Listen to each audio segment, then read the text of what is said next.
الأفوكادو تهلك المغرب. قبل المرور إلى التفاصيل، لا تنسى عزيزي المشاهد أن تضغط على إعجاب والاشتراك في القناة لتتوصل بكل الأخبار أولا بأول مع التفاصيل. كشف البرلماني السابق أحمد صديقي أن المغرب يواصل تصدير كميات هائلة من الماء عبر زراعة الأفوكادو، وقال خلال هذا الموسم بلغ إنتاج الأفوكادو في المغرب 70,000 طن، منها 60,000 طن كلها مخصصة للتصدير.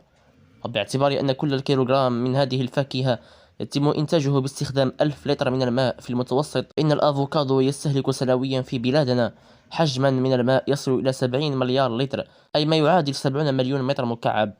أضاف صديقي أن هذه الكمية تتجاوز أكثر من 3 أضعاف كمية المياه الواردة مؤخرا إلى حوض زيس غريس، والتي تلقتها سدود تودغا وقدوسة وتمقيت، إضافة إلى حمولة واد غريس القياسية والتي فرحت بها ساكنة هذه المناطق أيما فرح. بعبارة أخرى، الأفوكادو يستهلك الماء 3 مرات أكثر مما يستهلك في الوضوء، والأدهى والأمر هو أن 86% من هذه المياه تصدر إلى الخارج.